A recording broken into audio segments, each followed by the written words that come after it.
"Go serve the deaf guy." The words cut through the elegant dining room, just loudly enough for every nearby waitress to hear.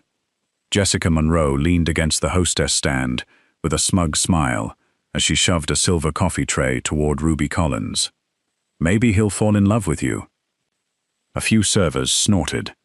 Another added, "Nobody else wants his table." Ruby forced a polite smile that never quite reached her tired hazel eyes. She had worked double shifts all week, and experience had taught her that arguing with Jessica only made the bullying worse. "It's fine," Ruby said softly. "I'll take him." The laughter followed her as she crossed the polished marble floor of Belmont House, one of the city's most prestigious restaurants. Crystal chandeliers reflected against expensive wine glasses. Politicians negotiated quietly. Corporate executives celebrated contracts. Millionaires discussed investments. Everything about the restaurant radiated wealth.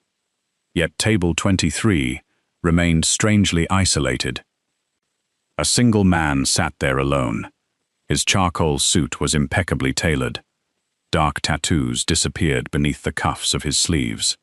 His posture was relaxed, but something about him quietly commanded the room. Ruby noticed something else.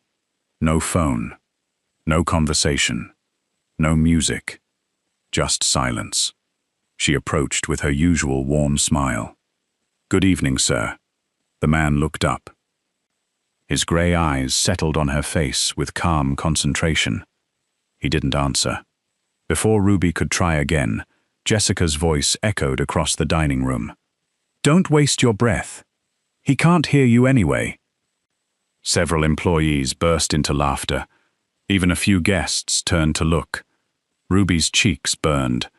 She hated public humiliation, especially when it happened to someone who had done absolutely nothing wrong. Instead of pretending nothing had happened, she simply smiled at the customer again. She slowed her speech naturally.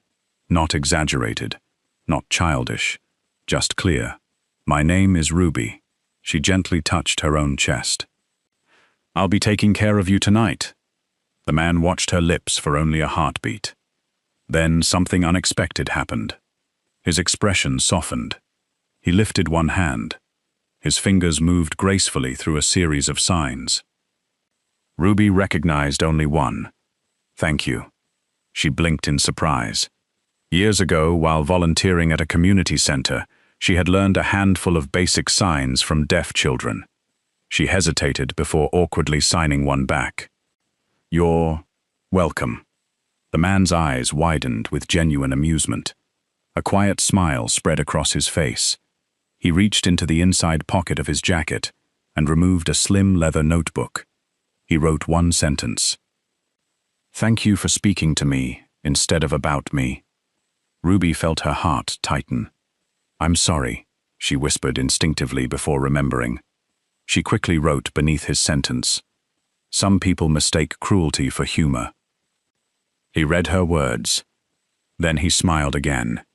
This time it reached his eyes. Without another word, Ruby poured his coffee exactly the way he indicated on the order slip, placed the cup carefully within easy reach, and stepped back without making him feel watched.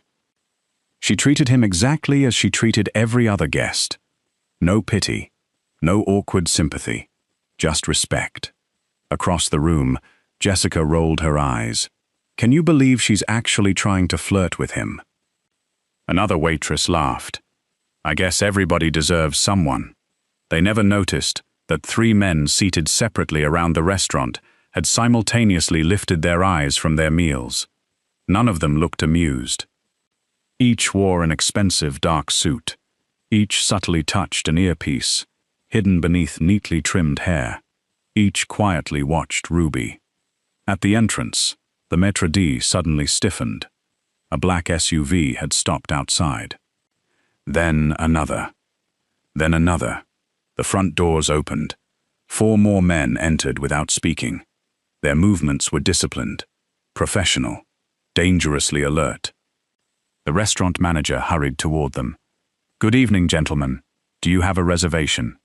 One of the newcomers didn't even acknowledge him. His attention remained fixed on table 23. Specifically, on Ruby. The manager swallowed. Only then did he recognize the discreet crest embroidered inside one visitor's jacket. His face instantly drained of color. He had seen that symbol once before. Years ago, during a charity gala attended by men nobody dared refuse. His breathing became shallow. Oh no. Meanwhile, Ruby returned carrying Dante's dinner. She gently placed the plate before him. He looked up again. This time he signed something longer. Ruby caught only a few familiar gestures. Beautiful, kind, friend. She smiled apologetically. I'm sorry. I don't know enough sign language. Dante nodded with complete understanding. He wrote again. You already know the important part. Kindness. Ruby laughed quietly. I suppose that's easier than memorizing thousands of signs. For the first time that evening, Dante chuckled silently. Not loudly, not dramatically, just enough for the warmth in his expression to become unmistakable. From across the room, Marco Bellini, who had just entered with the newest security team, allowed himself the smallest breath of relief. Their boss almost never smiled. Not anymore. Not since the explosion years earlier had stolen his hearing and nearly his life. Yet a waitress who knew perhaps 20 words of sign language had accomplished in 5 minutes what seasoned diplomats and powerful businessmen often failed to do. She had made Dante forget to guard himself. Jessica noticed the arriving men. Who are all these people? Nobody answered. The manager hurried toward table 23, with visible panic. He stopped several feet away, before lowering his head respectfully. Mr. Moretti. The entire dining room became silent. Forks froze halfway to mouths. Wine glasses stopped moving. Jessica frowned. Moretti? The manager's voice trembled. My deepest apologies if our staff has caused you any discomfort this evening. Ruby looked from the frightened manager back to her customer. Confusion filled her face. Dante calmly stood. Every man in the restaurant wearing a dark suit stood at exactly the same moment.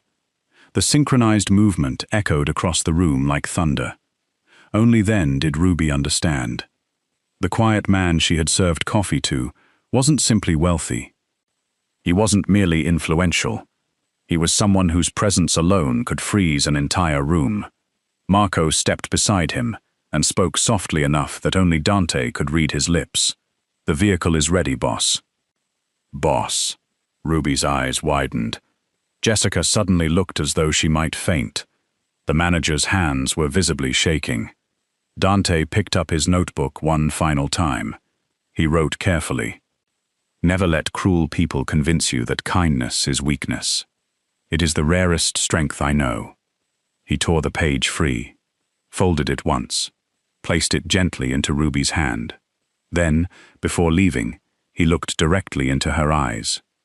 He touched 2 fingers to his lips, then extended them toward her in sign, a gesture of heartfelt gratitude. As Dante Moretti walked out of Belmont House, surrounded by silent bodyguards, nobody in the restaurant dared speak. No one, except Jessica. She whispered one terrified sentence. What have we just done? Outside, Marco opened the rear door of the waiting limousine. Before Dante stepped inside, he paused. Across the street, reflected in the restaurant's front windows, he had noticed something Ruby never had. A luxury sedan had been parked there for nearly an hour. 2 men inside hadn't been watching him. They had been watching the restaurant's private investor leave through the rear entrance, carrying a heavy black briefcase. And Ruby had unknowingly walked directly between them. She had just become a witness to something far more dangerous than workplace cruelty. The silence inside Belmont House lingered long after Dante Moretti's convoy disappeared into the night. Only when the last black SUV vanished around the corner did anyone seem capable of breathing again. Jessica Monroe was the first to recover. She laughed nervously. Well, that was dramatic. No one laughed with her. Even the kitchen staff avoided looking in her direction. Restaurant manager Daniel Brooks slowly turned toward the employees, his usually composed face pale with disbelief. "Everyone into the staff room, now." The order carried none of its usual authority. It carried fear. Ruby quietly removed her apron before following the others downstairs. She still held the folded piece of paper Dante had given her. Without thinking, she slipped it carefully into her pocket. Something told her it was too meaningful to throw away. Inside the cramped staff room, Daniel closed the door. What happened tonight never leaves this building. Jessica folded her arms. It was just a joke. Daniel stared at her. You mocked Dante Moretti inside a room full of his security detail. Jessica's confidence disappeared. I didn't know who he was. Neither did Miss Collins. Daniel looked toward Ruby.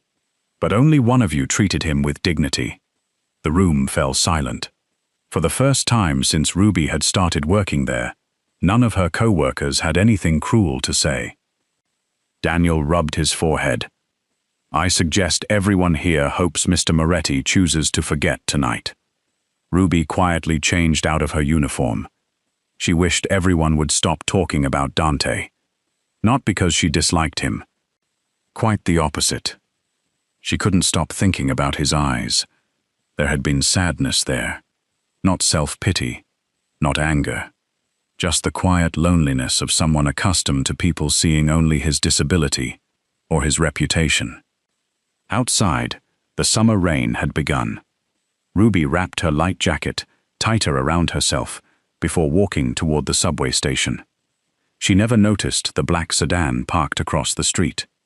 Inside, Marco Bellini lowered a pair of compact binoculars. She's leaving alone. Sophia Ellis, Dante's intelligence analyst, looked up from her tablet. No family nearby. Small apartment. No criminal record. No financial irregularities. Marco frowned. She's exactly what she appears to be. Sophia nodded. Which makes her unusual. Most people around powerful men wanted something. Money. Influence. Protection. Ruby had wanted nothing. She had simply been kind. Marco's phone vibrated. A short message appeared. Bring her in tomorrow. Not by force. Invite her. Marco smiled faintly. Typical Dante.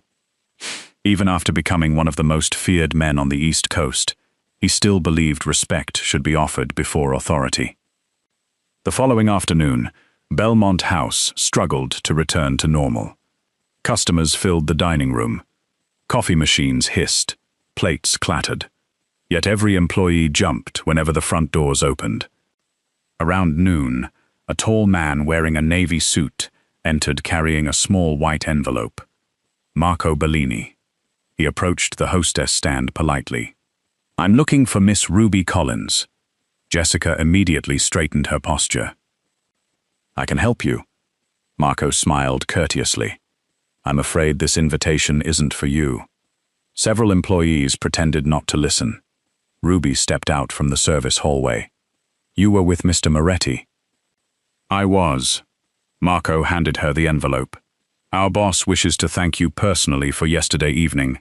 Ruby blinked. There must be some misunderstanding. There isn't. She carefully opened the envelope. Inside was a handwritten note. Miss Collins, yesterday you reminded me that genuine kindness still exists. Would you allow me to thank you properly? No obligations.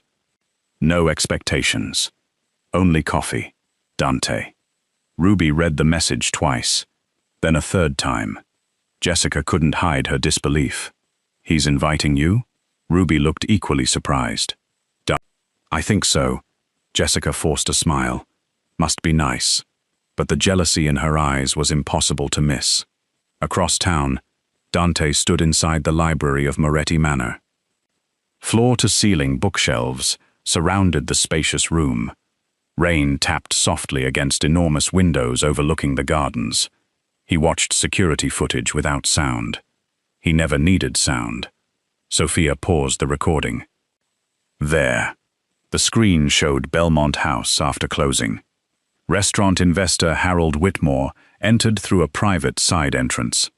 Minutes later, 2 unknown men followed, carrying identical black briefcases. "No audio?" Dante signed. Sophia shook her head. The cameras were conveniently disconnected inside the wine cellar. Marco entered carrying another folder. "Our financial team found something." He placed photographs across the large oak table. Luxury hotels, charities, import companies, each connected somehow to Harold Whitmore, each showing unexplained cash movement. Dante studied the documents carefully. Money laundering. Professional. Carefully layered. Whoever built the network understood financial investigations. Marco signed another question. Could the waitress know anything? Dante considered, then slowly shook his head. Not intentionally. Marco frowned. Then why involve her?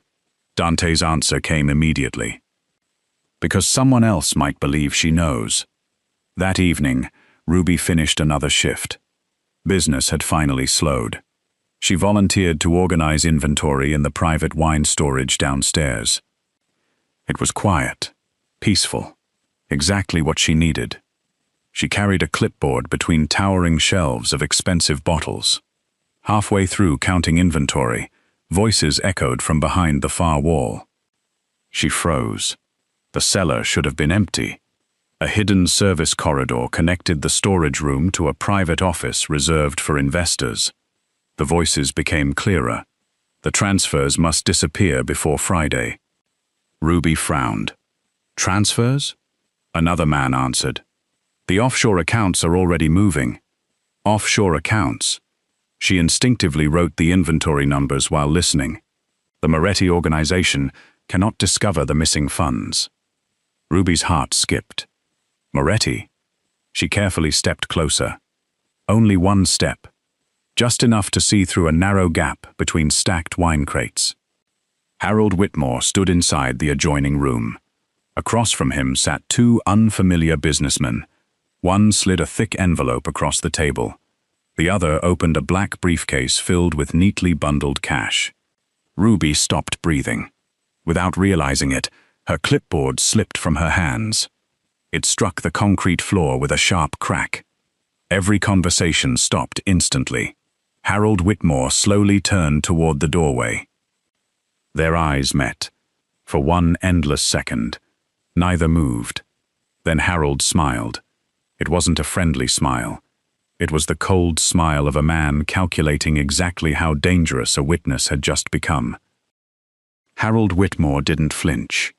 Neither did the 2 businessmen standing beside him. For a long, suffocating second, the only sound in the underground cellar was the slow hum of the refrigeration system. Ruby's clipboard lay on the concrete floor between them. She immediately bent to pick it up. I'm sorry." Her voice trembled. "I didn't realize anyone was using this room." Harold's smile never changed. "It seems you heard more than you were supposed to." Ruby forced herself to remain calm. "I was only counting inventory." Harold walked toward her with measured steps. Expensive shoes, perfectly tailored suit, the polished appearance of a respected businessman. Yet something about his eyes made Ruby instinctively take one step backward. "I've invested in this restaurant for nearly 20 years, Harold said pleasantly. "I value loyal employees." Ruby nodded. "So do I." His smile widened. "Good. Then you'll understand why discretion is important." He casually reached into his jacket and removed a thick white envelope. He offered it to her. Ruby stared at it. "I don't understand. Consider it a bonus. I don't accept money that I haven't earned." For the first time, Harold's expression hardened. "It isn't payment. It's appreciation." Ruby slowly shook her head. "No, thank you." The 2 businessmen exchanged quick glances. Harold carefully slid the envelope back into his pocket. "I admire honest people." His voice remained soft. But honesty can become expensive. Ruby felt a chill run down her spine. She lowered her eyes respectfully. "If you'll excuse me, I still have work to finish." Harold stepped aside. "Of course." She walked away without looking back. Only after reaching the kitchen upstairs did she realize her hands were shaking. Across the city, Marco Bellini entered Dante's office, carrying an encrypted phone. He signed quickly. "Our surveillance team lost visual contact with Harold for 38 minutes. Dante looked up. "Where?" "Belmont House." Sophia turned her laptop around. The building's internal cameras went offline again. Dante's eyes narrowed. "Third time this month." Marco nodded. Too many coincidences. Before anyone could continue, another phone vibrated. Sophia answered immediately. After only a few seconds, she looked toward Dante. Ruby Collins just left work. Dante signed a simple instruction. "Keep watching." Ruby boarded the evening subway. She replayed the conversation in her mind, over and over. Transfers, offshore accounts, Moretti, cash, the envelope. She tried convincing herself she had misunderstood. Maybe they were discussing legal investments. Maybe she was imagining the danger. Yet Harold's final words refused to leave her thoughts. Honesty can become expensive. When the train reached her station, she stepped onto the nearly empty platform. Rain had begun again. She pulled her hood over her hair and started the 6-block walk home. Halfway there, she heard footsteps. Not close, not fast, just steady, matching her pace. She glanced over one shoulder. A man wearing a dark baseball cap immediately stopped to check his phone. Ruby kept walking. Another block. The footsteps returned. This time she crossed the street. So did they. Her heartbeat quickened. She entered a brightly lit convenience store. The man continued walking without looking inside. Only then did Ruby release the breath she'd been holding. Maybe it had been coincidence. Maybe not. 200 feet away, another pair of eyes had been watching everything. Inside a parked SUV, Marco lowered his binoculars. The tail broke contact. Sophia looked up from the tracking screen. "Not ours." Marco nodded. "I know." He started the engine. Dante was right. Someone else believes she saw something. The following morning, Ruby accepted Dante's invitation. Not because of his wealth, not because of his reputation, because she wanted to thank him for treating her with the same respect she had offered him. Marco greeted her outside a quiet botanical garden cafe rather than the intimidating gates of Moretti Manor. "We thought somewhere public would make you more comfortable." "It does," he smiled. "The boss hoped you'd say that." Inside the glass conservatory cafe, sunlight filtered through tropical plants. Birds chirped softly among flowering trees. It was peaceful, completely unlike the world people associated with Dante Moretti. Ruby spotted him immediately. He stood as she approached. No bodyguards hovered nearby. No intimidating display of power. Just one man waiting, with 2 cups of coffee. He smiled, then signed slowly enough for her to understand. "Good." "Morning," Ruby laughed. "I understood that one."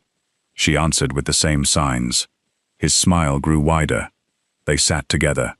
A notebook rested between them. Sometimes Dante wrote. Sometimes Ruby spoke. Sometimes they communicated through simple gestures. The conversation felt surprisingly effortless. "I've always wondered something," Ruby admitted after a while. "You read lips so naturally." Dante paused before writing. "After the explosion, I had 2 choices. Learn or lose everyone." Ruby read the sentence twice. "I'm sorry." He gently shook his head. "Don't be. Silence taught me to notice things other people ignore." He looked directly at her, like kindness. Ruby felt herself blush. Before she could answer, Marco approached discreetly. His relaxed expression had vanished. He bent slightly, so Dante could clearly read his lips. Our surveillance team confirmed someone followed Miss Collins home last night. Ruby's smile disappeared. Dante looked toward her. His eyes became intensely focused, not frightened, protective. He wrote only one question. Did anything unusual happen? Ruby hesitated. Then she told him everything. The hidden meeting, the black briefcase, the cash, Harold Whitmore, the mysterious envelope, the man following her through the rain. As Dante continued reading her words, every trace of warmth slowly disappeared from his face. Marco immediately recognized that expression. It was the face Dante wore moments before declaring war. Sophia's phone rang. She answered, listened, then looked directly at Dante. Her voice was quiet. We've just confirmed Harold transferred $12 million through 3 shell companies overnight. Dante slowly closed Ruby's notebook. Then he signed one sentence that made Marco instinctively reach for his phone. They know she saw them. Ruby looked between them, confused. What does that mean? Dante met her eyes, then carefully wrote 4 words. You are no longer safe. Ruby read Dante's words again. You are no longer safe. A knot formed in her stomach. I don't understand. Dante picked up his notebook. You accidentally walked into a financial investigation that has already claimed lives. Ruby stared at him. Lives? Marco exchanged a quick glance with Sophia before placing a thin folder on the cafe table. Inside were photographs. Burned warehouses. Luxury offices under federal investigation. Businessmen whose faces were stamped with the word deceased. Marco spoke slowly, making sure Dante could follow his lips. Harold Whitmore has spent years hiding illegal money through restaurants, hotels, and hospitality charities. He never touches the money himself. He uses respected businesses. Sophia slid another photograph toward Ruby. It showed the hidden room beneath Belmont House, the same room where Ruby had seen the briefcases.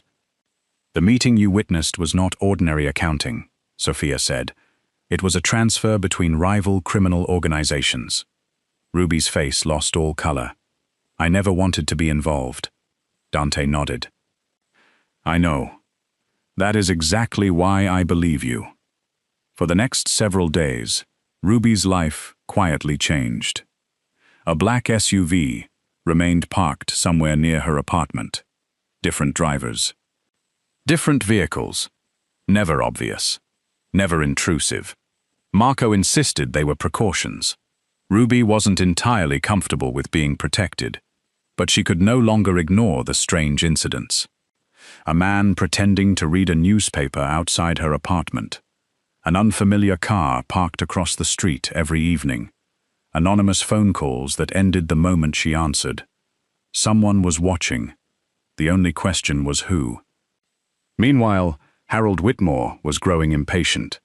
Inside his downtown penthouse office, he stood before floor-to-ceiling windows overlooking the city. Jessica Monroe sat nervously across from his desk. She had accepted his invitation, believing it might lead to a promotion.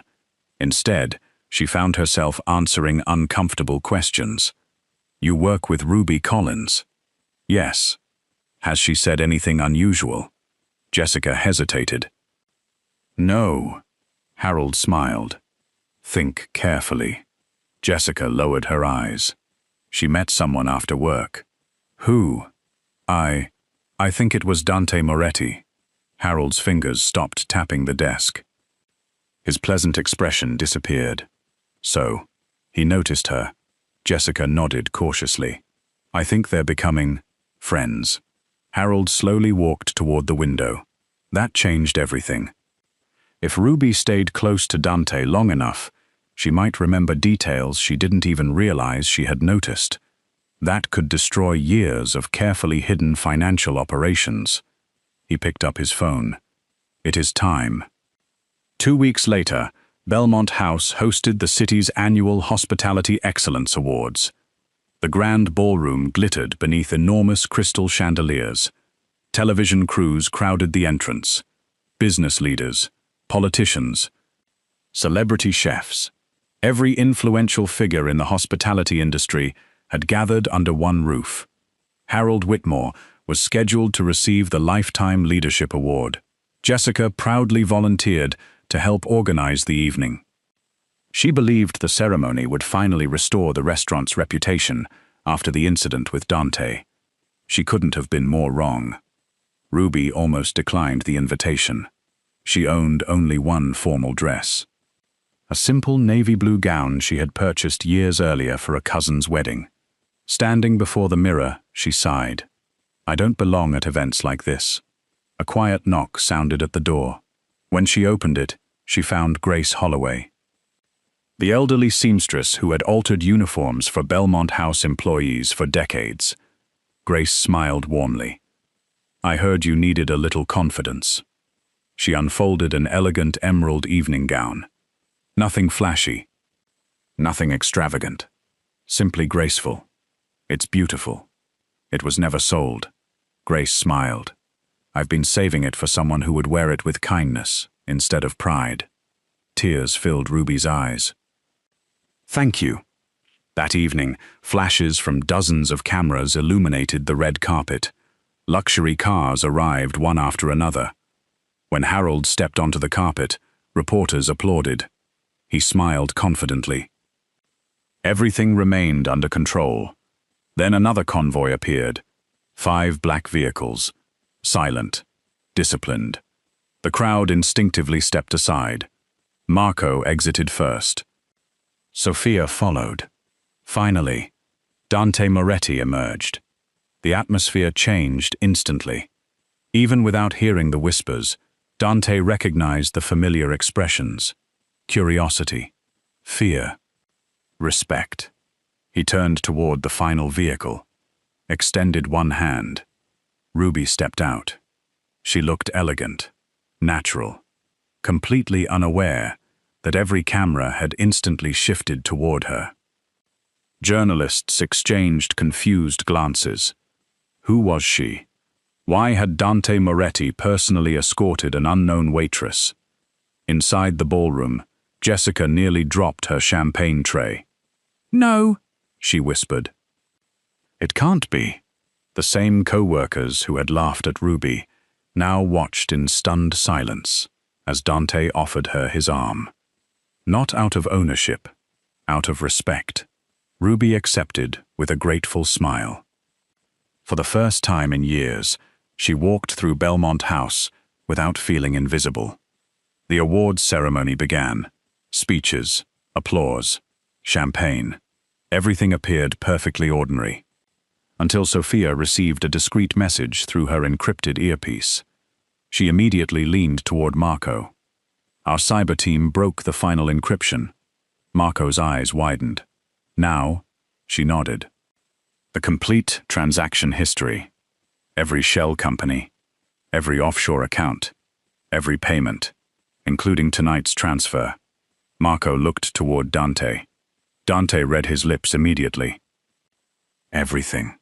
Dante slowly stood. Across the ballroom, Harold noticed the movement. His instincts screamed that something was wrong. Too late. The ballroom doors opened. Federal investigators entered in dark suits. Behind them came agents from the Financial Crimes Division. The music stopped. Every conversation died. One investigator stepped directly toward Harold Whitmore. "Mr. Whitmore, you are under arrest for conspiracy, financial fraud, money laundering, tax evasion, and participation in organized criminal financing." The ballroom exploded into chaos. Cameras turned instantly. Guests gasped. Jessica stumbled backward. This has to be a mistake." Harold tried to remain composed. "You have no evidence." The lead investigator calmly raised a thick folder. "We have 7 years of financial records." He placed another folder beside it. "And eyewitness testimony. Harold's face slowly turned toward Ruby. His expression no longer contained confidence, only fury. Ruby instinctively stepped backward. Dante quietly moved beside her, not aggressively, simply placing himself between her and Harold. A silent promise. No one would threaten her again. As agents fastened handcuffs around Harold's wrists, reporters shouted questions from every direction. One journalist pointed toward Ruby. "Miss Collins, were you the witness who exposed the investigation?" Ruby froze. Hundreds of faces turned toward her. She had spent years avoiding attention. Now every eye in the ballroom was watching. Dante looked at her, then signed slowly enough for her alone to understand. "Be brave. You already are." Ruby took a deep breath. She stepped toward the microphones, opened her mouth to answer, and every camera in the country began recording. The ballroom became so quiet that Ruby could hear nothing but the rapid beating of her own heart. Hundreds of eyes were fixed on her. For years she had worked behind serving trays, hoping customers remembered the food instead of the waitress. Now cameras from every major news network waited for her to speak. Ruby took a slow breath. "I never meant to expose anyone." Her voice trembled at first. "I was only doing my job." The reporters listened carefully.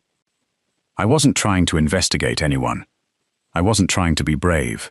I simply happened to be in the wrong place at the wrong time." She paused, before looking toward Harold Whitmore, who stood silently between two federal agents. "But once I realized innocent people could be hurt, I couldn't pretend I hadn't seen anything." The ballroom erupted into applause, not loud, not forced. It was the sincere applause reserved for ordinary courage.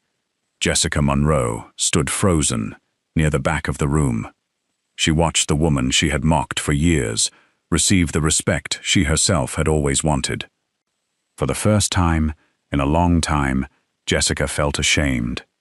Not because Ruby had become important, because Ruby had never changed. She had always been kind. Everyone else had simply failed to notice. Within days, the investigation expanded nationwide. Federal authorities seized millions of dollars hidden through shell corporations. Luxury properties were frozen. Fraudulent charities were shut down. Executives who had believed themselves untouchable suddenly found themselves answering questions under oath. News outlets repeatedly referred to one anonymous restaurant employee whose honesty had helped expose years of financial corruption. Ruby never asked for interviews. She never accepted appearance fees. Whenever journalists requested comments, she answered with the same sentence: "I only told the truth." The simplicity of those words spread across television and social media. People admired her not because she had defeated powerful criminals. They admired her because she had remained the same humble woman after the headlines faded. Life slowly returned to normal, or at least a different version of normal. Ruby no longer worked at Belmont House, not because she had been dismissed. Daniel Brooks personally apologized for everything she had endured. He even offered her a promotion. Ruby thanked him sincerely, then declined. Some places carried too many painful memories. Instead, Grace Holloway introduced her to the owner of a small culinary academy that trained young adults from disadvantaged backgrounds. Ruby accepted a position there, teaching hospitality, teaching patience, teaching the belief that every guest deserved dignity, especially those who were different. The work suited her heart far better than luxury dining ever had. Dante visited often, never with unnecessary attention. Sometimes he arrived carrying coffee, sometimes fresh flowers for the academy, sometimes books for students interested in learning sign language. The children adored him. Unlike adults, they weren't intimidated by reputation. They simply saw a quiet man who smiled with his eyes. Soon the academy began offering free introductory classes in American Sign Language. Dante volunteered occasionally. Ruby laughed every time she watched children race toward him, their tiny hands enthusiastically signing words they had learned that morning. For the first time since losing his hearing years ago, silence no longer felt lonely. It felt shared. Several months later, Belmont House hosted another charity gala. This time the atmosphere was entirely different. New ownership, new management, new staff. A large banner hung above the ballroom entrance. Hospitality begins with humanity. Guests applauded as Daniel Brooks stepped onto the stage. Our final recognition tonight is unlike any award we've presented before. He smiled toward the audience.